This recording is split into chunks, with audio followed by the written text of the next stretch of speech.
Hey, this is Dirk Verbeuren from Megadeth, and you're listening to GhostCultMag.com.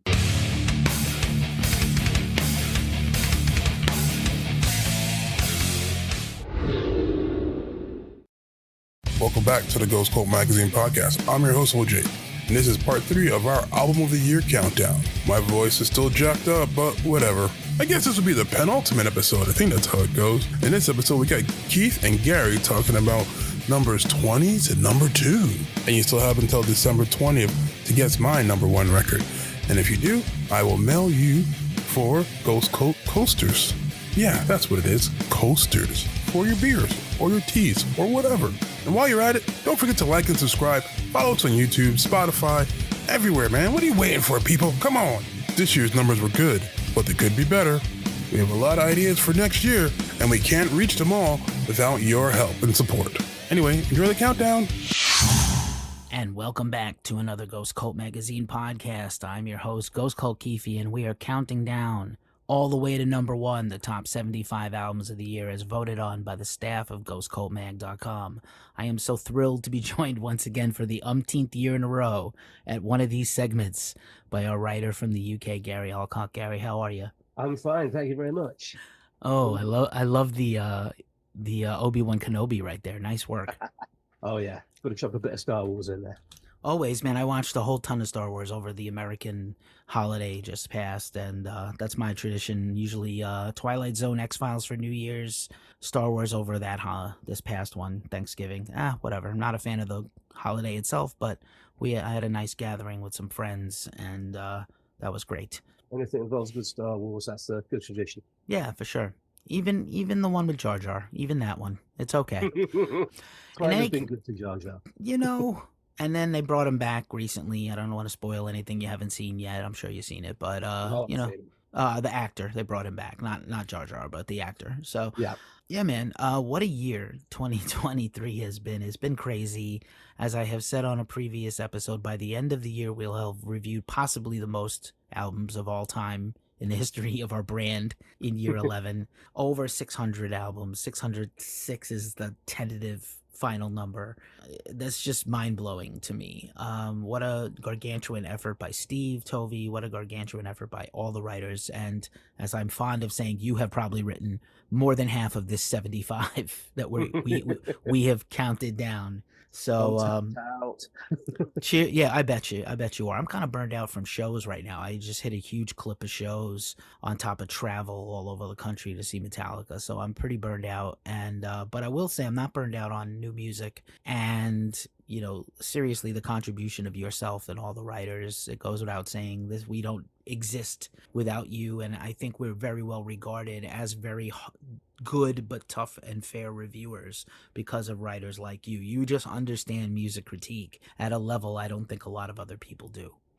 Thanks for that. Yeah, much, cheers to you and all the rest. So we're gonna count down 20 to number 2 and then do the big reveal for number 1 right after that. But I wanted to just pick your brain for a minute. What did you think of this year in music? Were there any, what genre stood out the most to you? What albums did you love the most? What was your number 1? All those things are good questions to answer. Well, there's been a lot of good stuff this year. It's there's been, like you said, there's been a lot of albums released. Trying to keep up with a lot of them. A lot of them slipped through my net, but I've caught up with most of them toward the end of the year.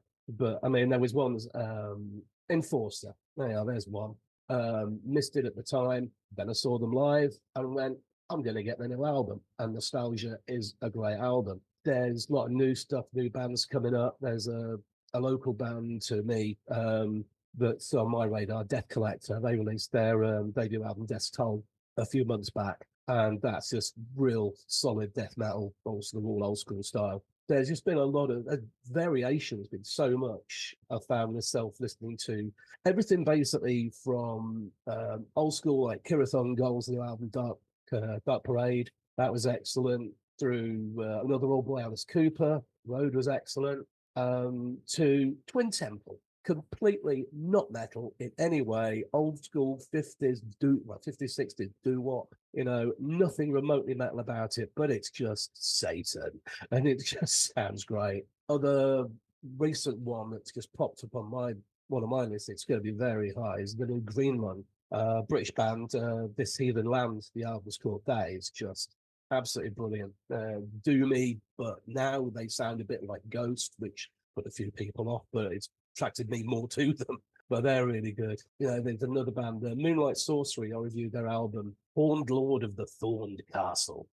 How evil is that? It's really kind of like, again, it's a new band doing kind of old school, kind of finished black metal. And it just sounds absolutely great.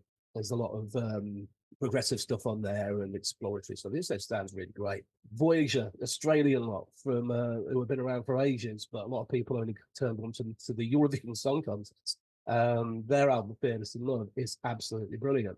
Wasn't expecting to like that one, but really did. And even but you can't even get through without comedy albums. Nanowar of Steel, Dislike to False Metal, is just one of those stupidest albums I've heard for quite some years, and it's just brilliant. The songs are absolutely fantastic. It's ridiculous, completely stupid, but they're just a great band.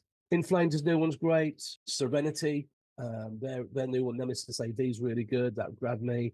There's just so much stuff this year that I've liked. And it's not until now, toward the end of the year, that I've actually sort of like written it down, looked at it. I've gone, actually, there was a lot more than I thought. There was so much during the course of the year. Up until about September, I was going, the album's been coming out, but there's nothing really grabbed me.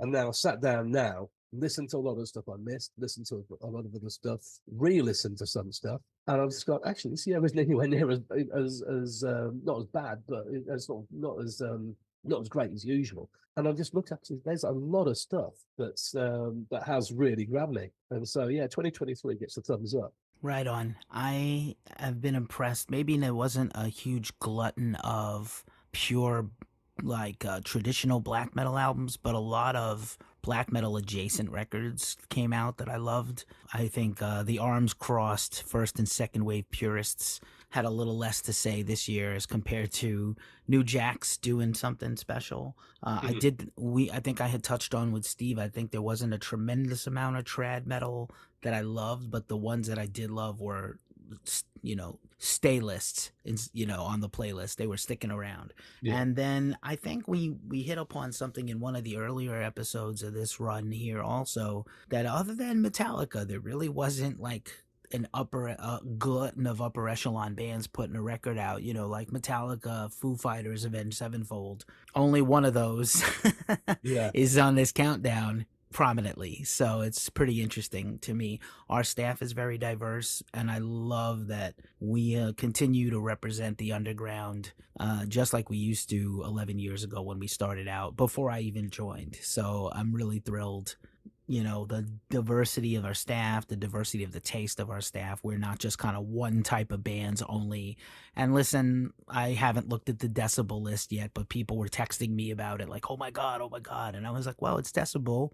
And they do, they do what they do. They're going to be much more underground and less forgiving to commercial bands. They don't cover very many, they don't even feel obligated to. So we do what we do. And I'm really proud of our team collectively. Yeah, decibel's quite funny. I'll look at them and say, I just sort of test myself. How many of these bands have I actually heard of?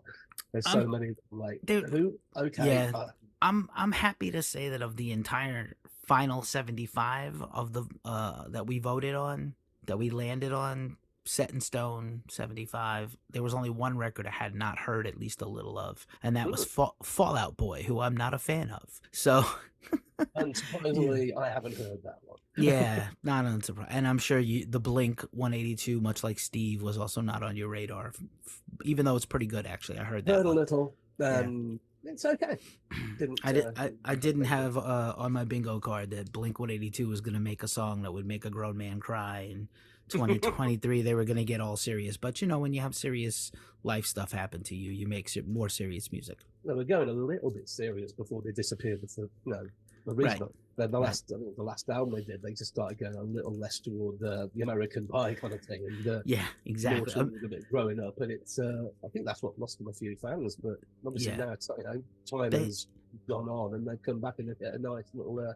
Yeah, they should have maybe called themselves American Pie Punk or something. I think it would have been, very interesting. Any case, let us kick off this countdown, and I'll rattle off the albums and the album titles and labels, and you can give any and all feedback, and I'll chime in a little bit too, because I have many thoughts for all these records.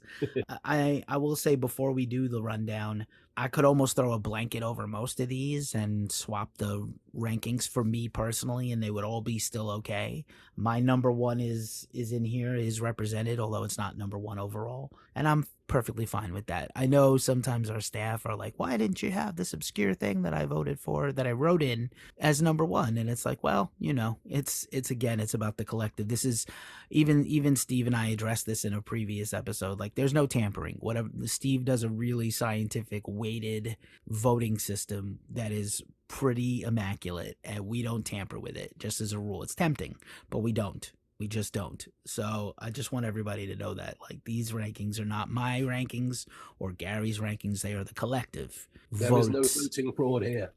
None. No. There's no election tampering here. Firmly. So, kicking off the final 19 of the final 20 albums on our countdown. This is an interesting one, because this record is technically not out yet until mid-month, but Health, the industrial rock band, is back with their new album Rat Wars on Loma Vista Recordings, the same label as Ghost, by the way. Yeah. Well, I admit, I've not heard much about them. As they say, the album's not out yet, but I managed to hear pretty much all of the album, and what I heard I actually liked. There's a lot of, I can hear there's synthwaves, there's Ministry, Rammstein stuff on there. Good combination of the soft vocals against the hard riffs. Just sounds great. There was a couple of songs that stood out, Hateful and Children of Sorrow, which just absolutely blew me away. Like, excellent. And for a band that I've not heard before, and not much of, I really enjoyed that one. Nice work. I know this is typically not a band in your wheelhouse, and I will say that I spent a lot of time with this record because I interviewed the band. We have an interview coming out with Jake from Health. This record follows up several sort of remix and collaboration records in a row for them, and this is kind of their step back to the more heavier, classic industrial metal sound. So I was pretty thrilled with this one. So I'm not surprised that it made a late run to get in, and I'm pretty happy with it. So if it had come out maybe mid-year, it might be up higher. The next record is a little bit, it shouldn't be a surprise because this is one of the more consistent bands in the world, but Insomnium's record, Anno 1696, out on Century Media Records, brilliant melodic death metal band. I got to see them in concert this year here in the States, and they are just fantastic. And I was like, is this leftovers from the other record that are just as good or better than the last one? How is that possible? Yeah, they're a very, very consistent band. Pick an album, you're not going to get a bad one. And same for this. I've seen them live a couple of times, more than that probably, but yeah, they're good live, well, very good live, and the albums are just great. I mean, the focus sections, proggy solos in there. A couple of songs that stood out on this one, there's Godforsaken, which was a fantastic solo on that one, and there's the guitar solos, there's stuff on it that wouldn't have sounded out of place on like Steve Vai and Devin Townsend album, and some of the guitar work on it's absolutely fantastic. And they release the same record every time, but never the same every time. It's really strange. You just, like I say, pick an album and it come under that kind of like finished melody kind of deal, but you never get the same thing twice. And they're just a really good, solid band. I enjoy watching that. Right on. I could not say it better. Kind of a very similar band and a similar album right alongside of Insomnium is Catatonia on our list at number 18. Sky Void of Stars, out on Napalm Records, their first album for Napalm Records. And what's really interesting to me about this one is Catatonia, any record that comes out early in the year usually gets overlooked, or just ends up being like lower down on the voting. That just seems to be our experience. It's not scientific, but I'm postulating a theory. But this Catatonia record was very strong to me. I think some people were a little divided on it, that maybe it was a little more of a grower than a shower, but all in all, at the end, still got a lot of votes when it counted. Yeah. Again, just like I say, but Catatonia, they're just again another band that for me they've not released a bad album, but their definite styles changed. Some albums have been more goth or prog than other ones, and this one just seems to me, anyway, it's like they've taken everything from the last God knows how many years and just taken the best parts of everything, the little styles they do, doom, goth, prog in there, there's electronica, there's all this kind of stuff that they've done. It's all on the new album, but it doesn't feel forced. It doesn't feel like, oh, we've got to put that in, we've got to stick that in. It just feels absolutely natural. It's reminds me of Viva Emptiness and The Great Cold Distance in parts. It's they sound new at the same time. It's just another great album. If you like Catatonia, I mean, you say it's divisive to a point maybe, but no, definitely if people don't like it straight away, then they'll like it after a while because it's just Catatonia doing what they do. It's just brilliant. Agreed. Number 17, hopefully I'm not going to butcher this name. I have seen this band live several years ago. Dot Heimsgard, Black Medium Current. Not sure if this is about pastry or not, but out on Peaceville Records. Great band, historically. Also another very consistent band from and a much more underground band than these first bunch of bands we discussed. Yeah, this is what their first album, like 8 years or something, and it doesn't mess about right from the start. It's just fast blasts, death metal, black metal. Sorry, clean vocals in there as well to just to alienate some purists, and but the usual snarls, croaks, grunts, and all the bit of nasty riffs, psychedelic sections, and some pretty distinctly not metal, non-black metal stuff. Long songs, most of them, but they're never dull. I listened to it a few times, and it's like I'll play through a 9-minute song, and it's like, oh right, it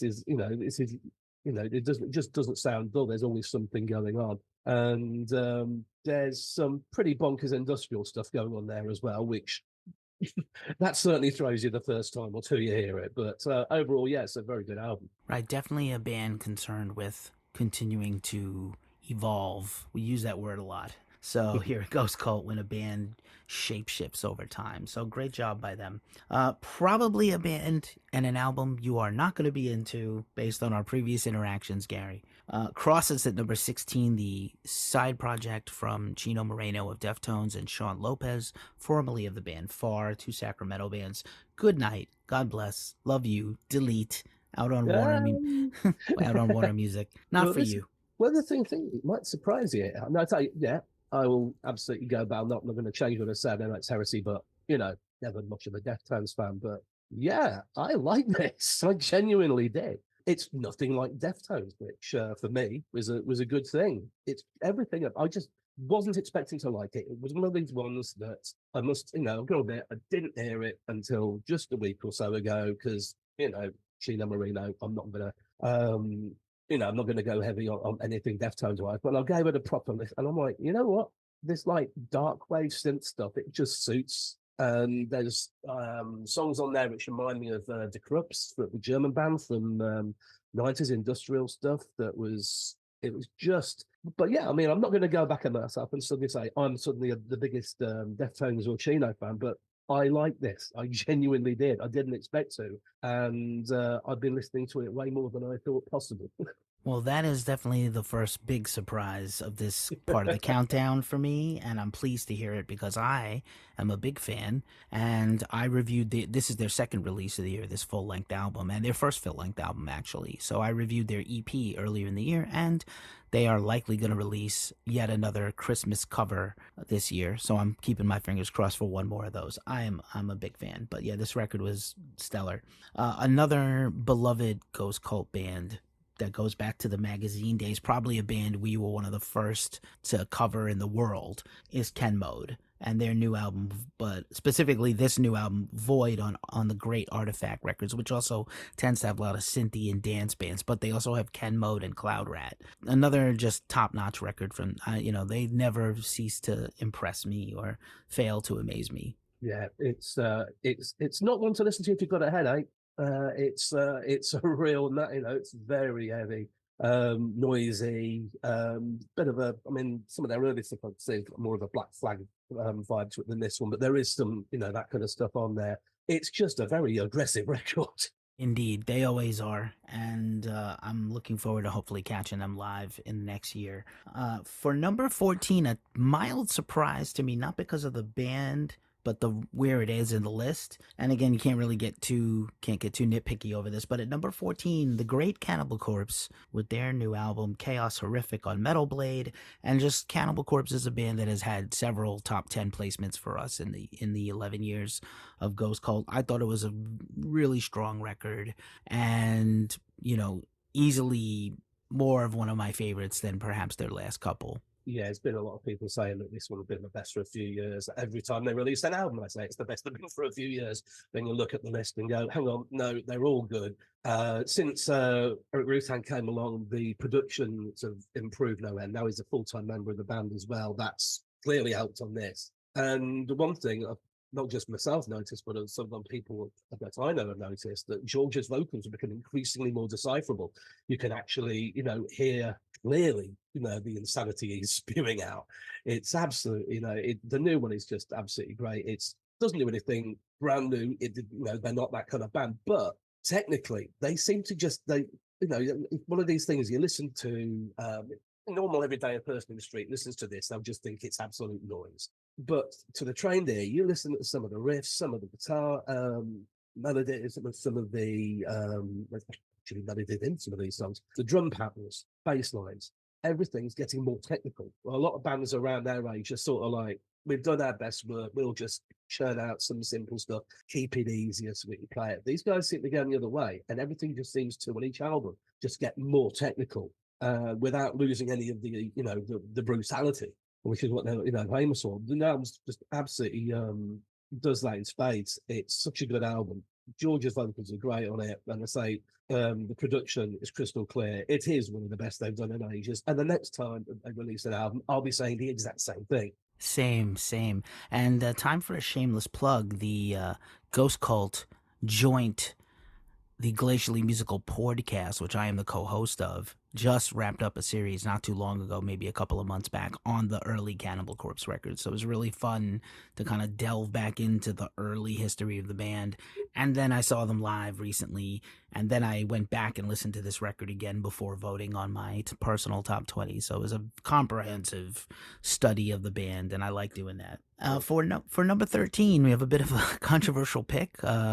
Very divisive among metalheads. Sleep Token, Take Me Back to Eden, out on Spine Farm Records. This band came with probably the most hyped band of the year of any kind of heavy music genre, and I gotta say, I feel like it lives up to it. But I'm curious to know what you thought of that record. Well, yeah, the word divisive. Wow, yeah. You can't go onto any page, Blabbermouth or whatever, whichever Facebook or whatever social media you're on, and they are the new Ghost. It's like, Ghost aren't heavy enough, they're not this, they don't do that. Well, Sleep Token are the new Ghost, they're not metal, they're not this, they're not that. And it's like, well, okay, who cares? They do what they do, and if you don't like it, tough. Stop trying to put things into categories where it's just unnecessary. Do you like what they do? No, don't listen. If you like what they do, then fair play and go for it. I saw them at Bloodstock this year. I wanted to see them with my own two eyes, hear them with my own two ears,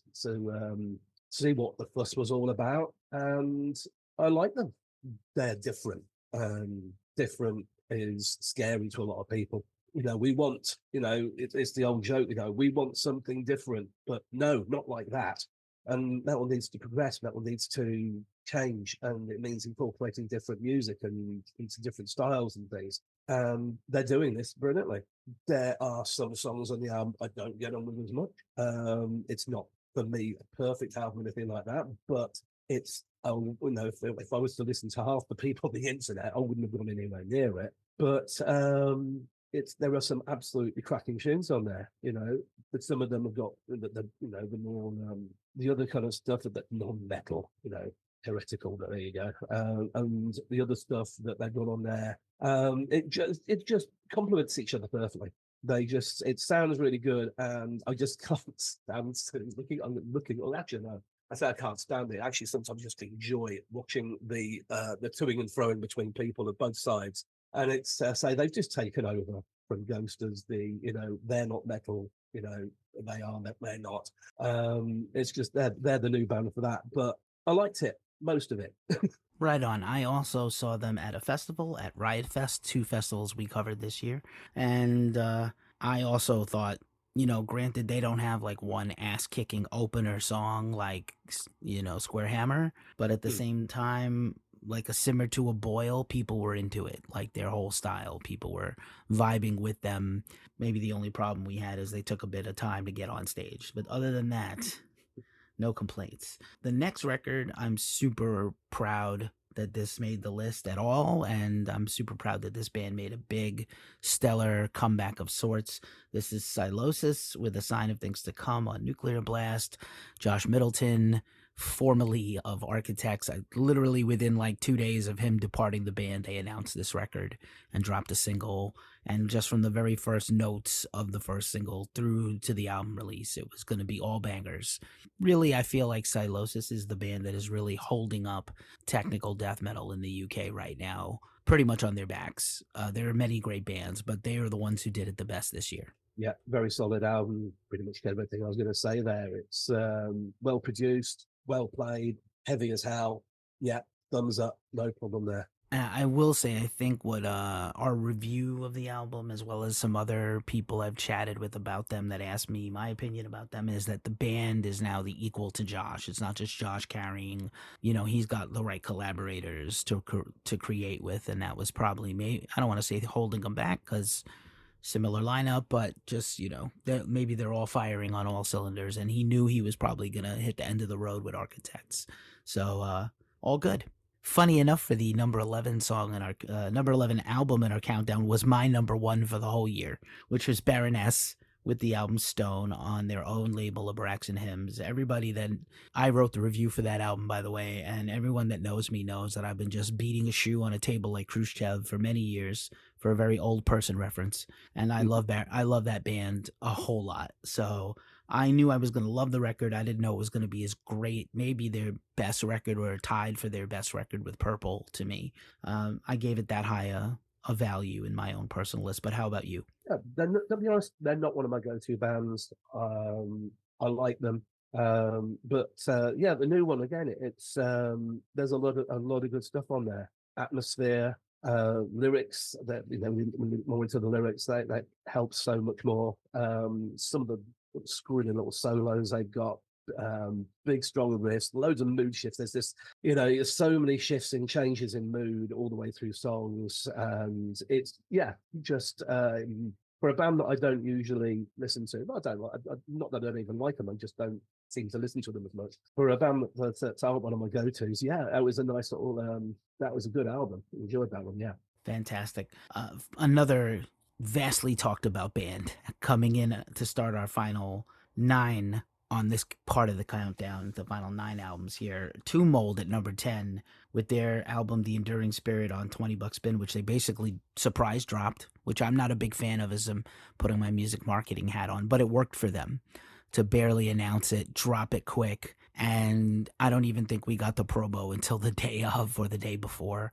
And it's just a banger. There's a whole wave of American death metal bands right now kind of doing this OSDM thing, and they do it the best. Yeah, this one though, it's like big change of direction for. I mean, they've been doing that whole, the old school death metal, but now it's like, right, we're going to go, and there are some really highly technical and proggy moments. Well, throughout the album, the whole album is so progressive throughout it. I mean, listen, you go back and listen to the early stuff and listen to this, and you do think, is this the same band? But this one surprised me. I wasn't expecting. I've heard the early stuff, don't mind it. This one is in my wheelhouse. It really did. I was like, yeah, this is one album I'm going to be listening to a lot. There's a song called Will of Whispers that just took right out at me. It's another, it's a typically kind of proggy, long song. But, they haven't lost any of the brutality. They just channeled it into different ways. And I just think it's one of these ones that could still, I haven't finished my own personal top 20, 25 of the year yet. This one could still very much sort of like make an appearance. The early stuff I like, this stuff, the more progressive elements in it. Well, as it goes, it's a bold strategy, come. Let's see if it pays off for them. If you can dodge a wrench, you can dodge a ball. But no dodging any riffs on this podcast. I will also say that immediately after I turned my list into Steve, I regretted missing like 10 other bands I had forgotten. So that's the journey for all of us critics. You got to be honest and unmerciful, to quote another favorite movie of mine. And for number 9, we're going to take it all the way back to teenage Keefe in New York City, in the rough and tumble late 80s New York City, and a band that I saw play several times back then when they were forming, a band that is 37, 38 years old, Swans, with their new album, The Beggar, on their own Young God label. And, you know, avant-garde, really back to the roots of the original Ghost Cult magazine with a band like this and a few others on this countdown. And I think what happened with this band is they put, you know, they've always had kind of this intent and purposefulness when they write and compose. And then they put together this incredible live band about 5-6 years ago. And that band has now gone on to make their new records. And I think these last two have been, I would say, almost right up there with some of the best of their career. Yeah, again, one of these bands, I don't know, never really clicked on these ones. They're not something that I personally listen to that often. It sounds okay, but I am unaware of histories and anything to do with this band really. But I was getting big kind of like in some of the tracks, a big Lou Reed kind of vibe, Velvet Underground kind of sound, almost Dawsey in places. So like felt like it was like late 60s, early 70s. And I say New York, you know, it's got that kind of vibe to it. It was okay. I'm not say they're not a band that I tend to go to. I'm not an aficionado of theirs by any stretch, but yeah, if it came on, I wouldn't turn it off. Fair enough. And I will say, I do get the spirit of this band. I wonder if, in a weird way, Devin Townsend hasn't been inspired by the history of Swans, where their enigmatic frontman has always allowed collaborators to take features and be, you know, lead whole songs and lead whole albums and not put the focus so much on himself, which Devi has been masterful at doing in this later era of his career, where it's the pieces of the whole that make the thing great. We'll be getting another Devi record hopefully next year. I'm sure that'll be making a return to the top of the chart there. Mm-hmm. Without a doubt, the best thrash metal album of the year is coming up next, and that's number 8 on our countdown. Overkill's album Scorched, another Nuclear Blast record release, came out the same day as Metallica's 72 Seasons, and a lot of people were like, this is the better record. Choose the record with the green instead of the yellow. And they wouldn't be that far off. I do love the Metallica, though, but Overkill, what can you say? They continue to smash it every time. And especially since they added Jason Bittner of Shadows Fall on drums, right? Yeah, absolutely.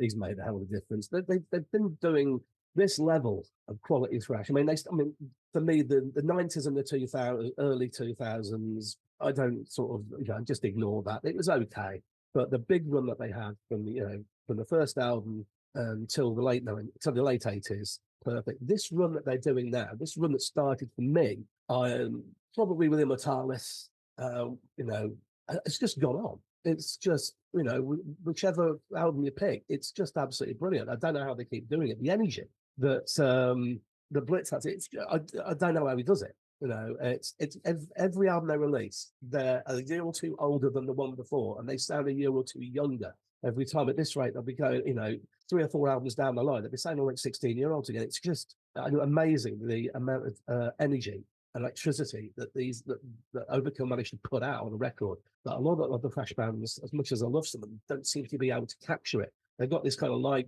vibe in the studio that just comes across, and it's punishing. It's brilliant, and it's absolutely it. In my own top 20, it's absolutely up there because, give me the green over the yellow any day. I get you. And fun fact, I am definitely in full-on mosh retirement at these days, and I watch a lot of these shows from the back of the room because I don't feel like getting pushed or punched. But for Overkill, I was right up front by the rail, right on side of the stage watching and headbanging, and I was injured for days after that show when they played here in San Francisco recently. A bit of a surprise at number 7, Mutoid Man. Mutants on Sargent House Records. Now, this is a band we've had Cave In very high up in our countdowns before, but never Mutoid Man. And this is always thought of as a side band, but really taking on kind of for Stephen Brodsky of Cave In is in both bands, and I feel like this band is now on equal footing with any of his other projects. Yeah, this one, I absolutely love it. This is another one of my late entries for me. Didn't hear it until recently. Not really over familiar with the band, but I'm gonna be, because it was just absolutely brilliant. I mean, the first track on the whole album, it's just like, it's, if sludge metal had whoa choruses like from the Misfits, it was like straight into that, and it was like, okay. There's so many tracks on there, so many different moods on there. Broken Glass Ceiling, absolutely brilliant. There's Setting Sun, one of the best closing tracks on any album I've heard this year. God, it was like, Sabbath meets Queens of the Stone Age meets Acid Bath, and then with 70s rock. And it's just eclectic yet cohesive. Just everything about it screams, this is the stuff I'm going to like. So yeah, it's one of the later entries of the ones I've of the year, but it's absolutely made an impression. Love it. And always the hallmark of Mutoid Man, hilarious lyrics. So, into our last few of this countdown, and really for me, any of these bands could have been, you could just throw a blanket over these and swap the places and then pull back the blanket and have any order, but very, very strong final run here. For some UK representation, Earn at number 6, Feast of Sorrow on Candlelight Records, produced by their mentor and partner and friend Joe Duplantier from Gojira, and basically Earn taking on some Gojira characteristics on this record. But what a fantastic album and a great band. Oh, it's heavy. There's heavy and there's heavy. And I'd heard them before, but saw them at Bloodstock this year, and they were just immense. This is not a happy album. It is, I mean, for me, probably, maybe, not obviously fast-wise, although there are blasts of speed on it, but it's like, this could be the heaviest album on the entire. It's just so heavy. And, lyrically as well. I mean, I remember at Bloodstock, what is it? Joe Nally, the singer, just belting out, "There must be more to life than this." And it's just like, oh God, you're depressed. It's like you're carrying the weight. It sounds like he's literally carrying the weight of the world on his shoulders. And it's getting to him really badly, because it's not a happy album. It's not anything other than just unrelentingly, brutally heavy, and just so good. And but if you were in a good mood before, you probably won't be after. And if you're in a bad mood to start with, then probably best not interact with human beings for the next few months. I agree with everything you just said. Moving along, also keeping it with the UK, so much great metal coming out of the UK right now, Gary. Pupil Slicer with Blossom on Prosthetic Records, kind of everybody's, golden child band this year, but absolutely, completely worth it and warranted. Yeah, another band. I saw them last year. I've been looking forward to it. I'd heard all the hype, and I've got to see them. And live, brilliant. New album, fantastic. Yeah.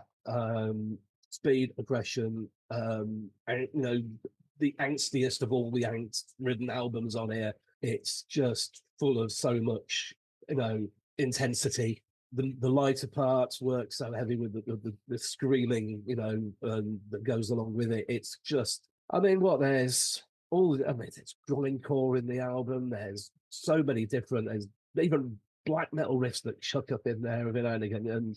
And it's got so many different styles to it. It's just, it's a very aggressive, very intense album that every now and again thinks, lulls you out a little bit into a nice false sense of security. Oh, we're going to be nice and gentle on this one. No, you're not. You're going to slam my head against the wall several times, and until I'm bleeding out my ears. That's actually a recommendation. So yeah. As should be no surprise, the number 4 album on our countdown is from the great Cattle Decapitation, another death metal baddie, Terracite on Metal Blade Records. And, what can you say? This band is going on, 25 years of excellence. Really doesn't seem that long. Everyone of those bands I look at and think, well, God, you've been going that long. It only feels like it's about 10 years. But yeah, 20-odd years, 25 years. And this one is just brilliant. Travis's vocals on it are now just insane. I mean, they've just reached a new level of what the hell am I listening to here? And I love it. The choruses on the album are just so catchy, and they shouldn't be. Everything else, is so unrelentingly in your face, just crushing your face into the floor. And then all of a sudden you're able to sing along, but not in his style, because that would just destroy throats. But it's everything I wanted from a new Decapitation out and more. It's one of my albums of the year. Can't rave about it enough. But not want to play grandma over Christmas lunch. Indeed, and probably damaging all the nasal cavities and throats. More damage in that part of the body than all the blow in Bolivia. Anyhow, sorry to my Bolivian people out there that follow Ghost Cult, potentially. Last couple for us. Number 3, Code Orange, The Above, on the brand new label, Blue Grape, created by the founders of Roadrunner Records, or 2 of the founders. And, Code Orange is a band that can very much this post-pandemic, reigning modern metal champions, mixing, got the classic hardcore from when they were a hardcore band, mixing in the new metal, mixing in industrial metal, mixing in post-grunge. What can't they do? Well, yeah, I mean, this is another, angstier of the angsty albums. I mean, it's just, but there's so much going on there. I mean, you listen to some songs, I can hear Korn, Nirvana, Smashing Pumpkins. It's, there's 9 Inch Nails stuff making an appearance in there. It's so much stuff in there. Just like, the Pupa Slicer, I'm going to be singing along on it and screaming along out in frustration and hate and everything the next. It's another really good album. The whole hardcore stuff, that is on there. Very, very, it's just a very aggressive, again, album that just does so much. And one of the, from what it is, it needed a couple of 3 listens to really take it all in. And I'm glad I did, took the time with it, because it is a very seriously good album. Indeed, we've got a pretty cool interview coming out with Jamie from Code Orange to discuss that record very soon. And then the final album for this part of the countdown, at number 2, not that big of a shock, Enslaved with Heimdall, another Nuclear Blast Records release. And what can you say? Enslaved is, one of the greatest bands ever. We just covered them at Damnation Festival, which that review is live at Ghost Cult right now, where they played 2 of their EPs from 30 years ago. And then this year they put out like a progressive metal masterpiece that's still got a hint of their classic black metal sound. Yeah. Everything they do turns to gold, really, doesn't it? I mean, no matter what style they've got off and done, it suits them. It's very much like Catatonia for me, that they've taken aspects of a lot of their earlier stuff, more recent stuff, put it together and just created this absolute melting pot of good. It's just absolutely brilliant. I mean, there's I can hear like early Battery influence on there. The choruses, and when they such clean tones, and everything about the album is just class. Viking, metal, and everything that they cover, it's all in there. If you like Enslaved, you like them to do new things, and you like them to do old things, you like them to be interesting, you like them to be straight, then it's there. Get it? It's brilliant. Right on. I do believe that Enslaved has put out 5 releases in the 11 years of Ghost Cult, and all of them have been ranked in the top 10, including their EP at the end of the year. This is not surprising. Unsurprising, for sure. Obviously, we're going to do number 1 in a future episode, but of course I need to ask, what was your personal number 1 album of the year, if you're ready to reveal that? I've got a tie, really. I cannot at the moment. Green Lung, This Heathen Land, came out of nowhere and just hit me. There's Moonlight Sorceress, Horn Lord of the Thorn Castle, and I can't decide. It's one of those 2. Or even Decapitation, Terror. I can't decide. Stop asking me questions. It's one of those 3. It's either Decapitation, it's Green Lung, or it's Moonlight Sorcery, and I will flip a coin until I get an answer. And it's one of those. I think. I hate this year. It was a tough year to make a list, I'm not going to lie. Fair play, sir, fair play. If you had to pick one album that we know about that's coming out in 2024 that you're most looking forward to, what record is that? Things to look forward to. Well, fingers crossed for the last, I don't know how many years, but Anthrax, come on. Please. The last I read, Joey was going into actually lay vocals down after he'd made that Facebook post, whatever it was. So I hope that happened. But Anthrax has got, surely got to arrive in next year. The new Priest one, they've released a couple of songs already. Yeah, I'm into that straight away. Being a Brit, Saxon, they're another band that are just so consistent. Nightwish is another one. Want to see what they do before they go on hiatus for a little while. Ishav, he's another great musician that I can't wait to hear what he does. Couple of old schoolers I'm looking forward to is Scanner. and Morbid Saint.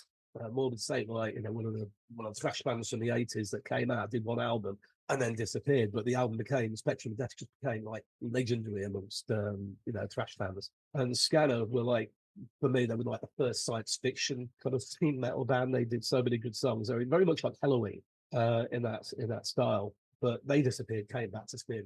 So I'm interested to know what that's going to do. Kerry King, is he going to release his new solo stuff next year? Hopefully. That'll keep the internet awake anyway, with lots of comments.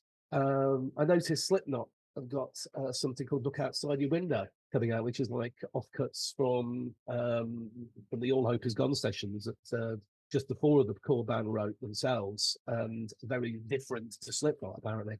So interested to hear that. And finally, the other one I'm really looking forward to, if it ever arrives, hoping it does, is King Diamond. Just hope that comes, he's been threatening it for the last 3 or 4 years. Let's just hope it happens. Right on. I was going to ask you about King Diamond and or Merciful Fate. I think we're going to get one record each the next 2 years, so very hyped for that myself. Yeah. And I will throw in Opeth. A new Opeth record is always an event in my life, so I'm waiting for that as well. I haven't heard anything about that, but if Opeth are on the, then add that to the list, because I love Opeth. Yeah, they're definitely working on stuff, and of course Anthrax, and yeah, we'll see who else. We'll see who else will join the fray. We're overdue for a bunch of. We didn't have, like I said, a bunch of big ticket bands put out a release this year, so maybe even a new Ghost EP. Who knows? Gary, once again, it's always a pleasure and an honor. It's great to work with you. Again, none of this happens without people like you, so I'm just grateful. Cheers once again for many years of service and many more to come, I hope. No worries. Thank you very much. Thanks for being here, and stay tuned for the #1 reveal, the Ghost Cult Album of the Year, coming soon. I'm Keefe from ghostcultmag.com, and that's Gary, and we're out. Peace. This has been another episode of the Ghost Cult Magazine podcast. Check us out at ghostcultmag.com and follow our socials at Ghost Cult Mag. Until the next time, peace!